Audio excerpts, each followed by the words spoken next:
오늘 이 말씀을 통하여서 지혜와 소망이라는 제목으로 함께 말씀을 나누겠습니다. 제가 일전에 한번 말씀드린 적이 있는 것 같은데요. 저는 목회하면서 하나님께서 여러 가지 많은 은혜를 주셨다고 생각하는데 그 중에 하나는 지금까지 걸어온 목회의 길 가운데서 좋은 스승들을 많이 만났다라는 것입니다. 좋은 멘토, 좋은 선생님들. 그래서 언제든지 좀 힘들고 어려울 때가 있을 때는 찾아보고 좀 얘기를 들을 수 있는 그러한 사람들을 많이 만난 것이 또 하나의 복이 아닐까 합니다. 살아가면서 삶을 통하여서 지혜를 얻고 경험을 통해서 지혜를 얻기는 하지만 내가 모든 지혜를 다 얻을 수는 없지 않습니까? 늘 모든 지혜의 근본은 하나님께 있고 그리고 그 지혜를 나보다 먼저 더 경험하고 나보다 더 많이 경험한 사람들에게서 얻을 수 있는 것이지요. 그래서 우리는 늘 들어야 되고요. 늘 물어야 됩니다. 묻고 듣고 그래서 그것을 속에다가 품고 그렇게 살아갈 때 이 땅에 참된 지혜의 삶을 얻을 수가 있겠지요. 근데 우리는 듣는 것을 묻는 것을 잘하지 않을 때가 너무나도 많습니다. 먼저 모르는 것이 있으면 묻지 않고요. 그리고 물어도 듣지 않습니다. 마음속에 생각한 것이 있으면 그것이 고집이 되어서 들을 귀를 막을 때가 얼마나 많은지 모릅니다. 근데 잠언을 읽으면서 이제 지혜를 계속해서 우리에게 이야기해 주고 있는데 지혜와 함께 꼭 따라하는 말은 무엇이냐면 지혜를 들으라예요. 들으라. 지혜를 통하여서 듣고 경청하고 그것을 따라갈 수 있는 성도들이 될 때 그 속에서 참된 지혜가 나타난다 이야기하고 있습니다. 성경도 로마서에서 이렇게 이야기하죠. 믿음은 들음에서 나고 들음은 그리스도의 말씀으로 말미암았느니라. 우리의 믿음은 늘 듣고 무엇을 말씀을 들을 때 그 속에서 믿음이 자란다라는 것을 생각할 수가 있습니다. 세상의 지혜도 삶의 지혜도 마찬가지죠. 늘 들을 때에 그 속에서 삶의 지혜들이 나옵니다. 그래서 지혜로운 사람들은 많이 읽죠. 책을 통하여서 이미 살아간 사람들의 이야기를 많이 듣고 또 삶을 통하여서 많이 듣고 여러 가지 사람들의 이야기를 간접 경험함을 통하여서 나의 경험으로 만들 때가 참 많이 있습니다. 우리의 신앙도 그러한 믿음의 모습들이 있어야 될 줄로 믿습니다. 지혜를 듣고 교만하지 않고 내가 다 알 수 없다라는 것을 늘 마음속에 기억하고 경청하는 믿음의 사람들이 되시길 바랍니다. 첫 번째는 가정 가운데 배우자들에게 들어야 돼요. 가정에서 먼저 들어야 되죠. 남편은 아내에게서도 들을 수 있는 말이 있어야 되고 아내는 남편의 말을 잘 들어야 되고요. 특별히 자녀는 부모의 말을 잘 들어야지만 그 속에서 지혜의 시작이 됩니다. 그리고 교회 가운데서도 우리가 이야기를 잘 묻고 들을 수 있는 그런 사람들이 있어야 됩니다. 그런데 여기에서 우리가 중요하게 생각할 것이 있습니다. 자녀에게 부모의 말을 들으라는 것은 부모는 자녀를 가장 많이 사랑하는 사람이죠. 그렇기 때문에 그 자녀에게 행하는 모든 말들이 사랑의 마음에서 비롯되는 것을 볼 수가 있습니다. 교회 안에서도 마찬가지입니다. 우리가 교회 안에서 누군가에게 묻고 듣는다. 우리 신앙의 멘토라는 말 하잖아요. 멘토. 내가 따라갈 수 있는 사람. 그 멘토를 정하여서 묻고 들을 때에도 신앙생활 오래 했다고 직분이 높다고 이렇게 멘토가 될 수 있는 것은 아니라는 겁니다. 사람들마다 마음밭이 달라요. 마음밭. 심성의 본성이 다르다는 말이에요. 그런데 우리가 정말로 기도함으로 그 마음밭이 좋은 사람들을 찾아야 돼요. 그리고 마음에 이 신앙의 심성, 본성이 좋은 사람들을 찾아서 그 사람들과 함께 이야기하고 그 사람들에게서 들을 때에 그때로부터 진정한 신앙의 지혜들이 우리에게 찾아옵니다. 신앙생활을 오래 하였지만 오래 하였음에도 불구하고 아직은 아쉬운 마음밭을 가지고 있는 사람들도 분명히 있습니다. 그 사람들에게는 먼저 나를 돌아볼 수 있는 기회가 있어야 되겠죠. 그리고 교회 가운데 직분도 있고 또 여러 가지 많은 활동도 있지만 그래도 그 속에 아직은 이 심성으로부터 가시돋친 그러한 심성을 가지고 있는 분들도 있습니다. 이것을 분별할 수 있어야 돼요. 그래서 그 삶의 모습들을 보고 그 삶의 열매들을 보고 그가 전하는 말과 그가 전하는 행동들을 보고 누구를 나의 롤 모델로 삼을 것인가? 그리고 내가 힘들고 어려울 때마다 내가 어떠한 지혜들을 구할 것인가? 이것들을 함께 살피고 또 그 신앙 가운데 기준을 잡을 수 있는 여러분들 되시길 바랍니다. 특별히 이것이 왜 중요하냐면요. 우리가 그냥 여러 가지 일을 할 때는요. 일을 잘하는 사람만 만나면 돼요. 세상에서 또 직장에 일을 한다고 치면 이 일에 있어서는 마음씨가 좋고 나쁘고 이런 건 다 필요 없어요. 그 일을 정말 잘하는 사람을 만나면 돼요. 일을 잘 배울 수 있지 않습니까? 때로는 욕을 하며 가르쳐도 때로는 자기의 이익을 위해서 돈을 받고 가르쳐도 그래도 내가 그 일만 잘 배워서 그 일을 잘할 수 있으면 되는데 우리가 믿음의 삶과 신앙의 삶은 일이 아니란 말이에요. 늘 이 마음과 신앙의 중심들이 제일 중요하기 때문에 우리가 본성을 배울 수 있는 사람을 찾아야 돼요. 그래서 그 사람의 어떤 봉사의 모습들, 일의 모습들이 아니라 그 사람의 마음의 근본을 우리가 닮을 수 있는 사람들, 그러한 사람들로부터 늘 배우며 들으며 나아갈 때 하나님께서 우리의 삶에 우리가 가질 수 없는 지혜들을 간접 경험하게 하시고 그 지혜들이 내 속에 들어와서 다시 한번 새로운 은혜들로 변화되어서 주님을 우리의 마음속 깊이로부터 더욱더 잘 섬길 수 있게 만들어 주시는 그러한 은혜들을 경험할 줄로 믿습니다. 오늘 저와 여러분들 모두가 하나님 앞에서 하나님 우리가 지혜를 배울 수 있도록 도와주시고 지혜를 들을 수 있도록 도와주시고 지혜를 배우고 들을 수 있는 좋은 사람을 만날 수 있도록 역사해 주옵소서. 그렇게 기도할 수 있는 우리 성도님들 되시기를 바랍니다. 12절 말씀을 보겠습니다. 12절에 보면 소망이 더디 이루어지면 그것이 마음을 상하게 하거니와 소원이 이루어지는 것은 곧 생명나무니라. 이렇게 기록되어 있습니다. 소망이라는 말이 나오죠. 소망. 오늘은 지혜와 함께 이 소망들을 좀 생각해 보려고 합니다. 소망과 희망, 이 두 개의 차이가 뭘까요? 아마 여러분들은 아실 것 같아요. 예전에 가수 중에서 변진섭이라고 하는 가수가 있었는데 이 사람이 희망사항이라는 노래를 불렀습니다. 뭐 청바지가 잘 어울리는 여자, 뭐 김치볶음밥을 잘 만드는 여자, 난 이런 여자가 좋더라. 이렇게 노래하는 노래가 있었죠. 근데 이 노래는 희망사항이죠. 희망사항. 희망사항이라는 것은 나는 원하지만 그렇게 될 수 있을지 없을지 그냥 한낱 꿈과 같은 그러한 노래일 수 있는 것이 희망이죠. 희망과 소망의 차이는 무엇이냐면 희망은 내가 원하는 것이라고 한다면 소망은 하나님이 주시는 것입니다. 그래서 성경은요, 희망이라는 말을 쓰지 않고 소망이라는 말을 써요.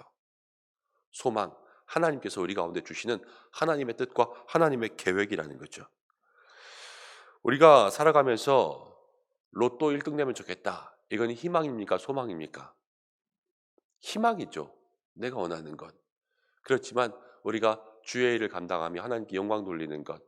하나님께서 오늘 찬송한 것처럼 주여 지난밤 내 꿈에 배웠으니 그 꿈 이루어 주옵소서. 이거는 소망이죠. 그래서 성도는요. 소망으로 살아갈 수 있는 사람이 되어야 되는 것입니다. 그냥 세상 가운데 있는 나의 꿈, 나의 희망 말고요. 하나님은 분명히 내게 소망을 주셔서 그 소망을 이루어 가신다는 것을 믿고 그 소망을 따라가는 사람들이 되어야 되죠. 오늘 말씀 가운데 보면 소망이 더디 이루어지면 마음이 상하게 되거니와 소망이 늦게 이루어지면 마음이 상한다 그랬어요. 우리는 먼저 여기에서부터 우리의 마음을 가다듬기를 원합니다. 소망이 이루어지지 않으면이라고 성경은 기록하지 않았어요. 소망이 이루어지지 않으면 소망이 아니죠. 하나님의 뜻은 반드시 이루어집니다. 그렇지만요, 하나님의 뜻은 때가 있습니다. 그래서 그 때에 따라 이루어지기 때문에 백년도 목사는 우리의 인생 가운데는 늘 그 소망의 긴 시간들이 더디 이루어지는 것 같아요. 근데 더디 이루어지는 것 같으면 우리의 마음이 상하죠. 그렇지만 소원이 이루어지는 것은 여기서 소원과 소망 비슷하게 쓰입니다. 소망이 이루어지는 것은 곧 생명나무니라. 그 소망이 이루어질 때 우리 안에 생명이 다시 살아나는데 이 생명의 모든 근원과 이 생명나무는 우리 하나님이 생명나무신 줄로 믿습니다. 소망이 늦게 이루어진다고 늦게 이루어지는 거죠. 안 이루어지는 것이 아니라 늦게 이루어지는 것. 그것을 통하여서 마음이 상하는 것이 아니라 모든 소망이 이루어지는 그 힘과 근원은 생명나무이신 하나님께 있음을 믿고 우리가 그 소망을 꽉 붙잡고 살아갈 수 있는 저와 믿음의 삶이 되시기를 저와 우리 성도님들의 믿음의 삶이 되시기를 간절히 축원합니다. 근데 이 소망은요 13절 말씀 가운데 보면 이렇게 나옵니다. 말씀을 멸시하는 자에게는 자기에게 패망을 이루고 계명을 두려워하는 자는 상을 받느니라. 소망에 대해서 이야기하고 곧 말씀을 멸시하는 자 이렇게 나옵니다. 그럼 소망은요 우리가 어떻게 알 수 있냐면 하나님께서 우리에게 계획하신 그 소망은요 말씀을 통해서 알 수 있습니다. 그래서 이 말씀을 통하여서 소망이 시작되고 말씀을 멸시하는 사람들에게는 이 소망이 아니라 패망으로 끝나는 그러한 일이 기록되어 있죠. 우리가 살아가면서 말씀 가운데 하나님께서 나에게 원하시는 것이 무엇인지 이것을 분별할 수 있는 믿음의 모습들이 있어야 될 것입니다. 그리고 특별히 우리가 오늘 지혜에서도 먼저 지혜를 들으라 그러면서 가정에서 남편의 말을 듣고 아내의 말을 들으라 이렇게 이야기했죠. 이 소망에 있어서도 가정에서도 소망을 키워줄 수 있는 모든 믿음의 장소가 되어야 될 것입니다. 남편은 아내의 소망을 키워주고 또 남편도 아내도 서로 가운데 소망을 키워주고 부모는 자녀의 소망을 키워줘서 하나님께서 당신에게 주신 뜻이 있어. 하나님께서 너에게 주신 뜻이 있어. 계획이 있어. 소망이 있어. 이거 붙잡고 지금은 더디지만 힘을 내. 이렇게 함께 중보하고 위로하고 격려할 때 그 속에서 가정의 소망이 키워지는 줄로 믿습니다. 회사에서도 마찬가지죠. 우리의 일터도 일하는 직원들에게 소망이 있어야 되지 않겠습니까? 함께 일하는 직원들에게 소망을 불어넣어주고 나도 그 소망을 가지고 끝까지 인내하고 함께 참으며 나아갈 때에 하나님께서 우리 가운데 함께 하실 줄로 믿습니다. 오늘 이 새벽 하나님께서 소망을 주시는 새벽 그리고 그 소망을 붙잡을 수 있는 새벽 되게 해달라고 함께 기도할 수 있는 우리가 되기를 바랍니다. 19절 말씀 보겠습니다. 19절 함께 읽어보겠습니다. 시작. 소원을 성취하면 마음에 달아도 미련한 자는 악에서 떠나기를 싫어하느니라. 또 하나의 우리가 조심해야 될 것이 있으면 소원을 성취하고 난 다음입니다. 소망이 이루어지고 나면 마음이 달다 그랬죠. 마음이 달다라는 것은 풍족하고 좋은 것을 이야기합니다. 평안한 것을 이야기하죠. 소망이 이루어졌는데 얼마나 좋겠습니까? 그런데 이 마음의 달달함에 우리가 넘어질 때가 참 많이 있습니다. 한결같이 처음부터 끝까지 소망을 붙잡는 것이 아니라 언제쯤 이루어질 것 같은 기미가 보이면 거기서부터 긴장감이 늦추어지는 거예요. 그래서 우리가 주일날도 함께 노아의 인생의 실수를 나누잖아요. 인생의 긴장이 늦추어지고 인생의 영적 회의감이 생길 때 거기에서부터 우리의 인생도 실수가 시작되는 것임을 생각할 수가 있습니다. 소망이 이루어지면 마음의 약속들을 다 잊어버리고 소망이 이루어지면 감사와 실천들이 없어지는 거죠. 그렇지만 우리가 믿음의 성도로 살아갈 때 모든 소망은 하나님께로부터 내려오고 특별히 소망이 이루어졌을 때에 감사와 실천을 주님 앞에 드릴 수 있는 모든 믿음의 성도님들 되시기 바랍니다. 내가 이 몸의 소망 무언가 생각할 때가 있어요. 나에게 지금 무슨 소망이 있나? 찬송에 뭐라고 나옵니까? 이 몸의 소망 무언가 우리 주 예수 뿐일세. 우리 주 예수밖에는 믿을 리 아주 없도다. 이 찬송 기억하시죠? 오늘 이 새벽에 하나님 나에게 무슨 소망이 있습니까? 이렇게 기도하시는 분도 있을지 모르겠습니다. 그렇지만 그 소망의 첫째는 예수님입니다. 예수님을 붙잡으면 예수님으로부터 우리의 삶의 소망이 나옵니다. 때로는 지금 아무것도 없고 모든 걸 잃고 때로는 가족도 없고 때로는 일도 없고 내가 이 땅에 정말 주님 부르시는 것 이외에는 무슨 소망이 있습니까? 빨리 좀 데려가십시오. 이런 한많은 인생들을 살아도 예수님이라는 소망 붙잡을 때 그곳으로부터 나를 향한 모든 소망들이 다시금 새로워질 줄로 믿습니다. 오늘 지혜와 소망, 지혜를 듣고 소망을 붙잡고 모든 소망은 예수님께로부터 우리에게 온다라는 사실을 알고 함께 기도하며 나아갈 수 있는 은성의 성도들 되시기를 간절히 축원합니다. 기도하겠습니다. 고마우신 아버지 하나님, 오늘 이 새벽에도 주의 은혜를 우리에게 부어 주실 줄로 믿습니다. 우리의 신앙 속에 날마다 내 것만으로는 살 수 없으니 하늘로부터 내려오는 지혜와 세상에 먼저 경험한 사람들로부터 얻어지는 모든 지혜들을 마음 가운데 품고 들음에 앞장설 수 있는 사람들, 배움에 앞장설 수 있는 사람들 될 수 있도록 역사해 주옵소서. 특별히 만남의 복을 더하여 주셔서 주변에 좋은 인생의 선배들을 만날 수 있도록 역사해 주시고 신앙생활 가운데 힘들고 넘어지고 쓰러질 때마다 기대고 의지하고 의논할 수 있는 믿음의 사람을 잘 만날 수 있도록 역사해 주옵소서. 하나님 모든 소망은 예수님께 있는 줄로 믿습니다. 우리가 그 소망 붙잡고 나에게 하나님 계획하신 모든 계획과 뜻을 이루기 위해서 믿음의 힘을 낼 수 있는 우리들 될 수 있도록 도와주시고 소망이 이루어졌을 때 그 달달함에 빠지지 않게 하시고 오직 감사와 실천으로 주님의 뜻 이루며 살아갈 수 있는 은성의 성도들 될 수 있도록 도와주옵소서. 오늘 한 날도 지켜주시고 아침부터 저녁까지 일하는 모든 수고하는 장소에 형통의 은혜 내려주시고 특별히 환우들을 기억하여 주시기를 간절히 원합니다.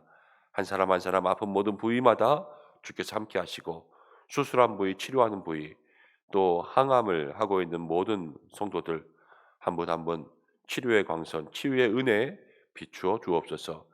자녀들의 학업 가운데 함께 하시고 진로 가운데 함께 하시고 오늘도 마음의 뜻과 소원을 두고 기도하는 모든 성도들이 있습니다. 하나님께서 은혜 내려 주옵소서. 사랑하는 교회를 붙잡아 주셔서 우리 교회가 하나님을 기쁘시게 하는 교회, 하나님의 기쁨이 있는 교회, 모든 믿음의 성도들이 우리 교회를 통하여서 영적 행복을 누릴 수 있는 교회가 될 수 있도록 인도하여 주시옵소서. 예수님의 이름으로 기도드립니다. 아멘.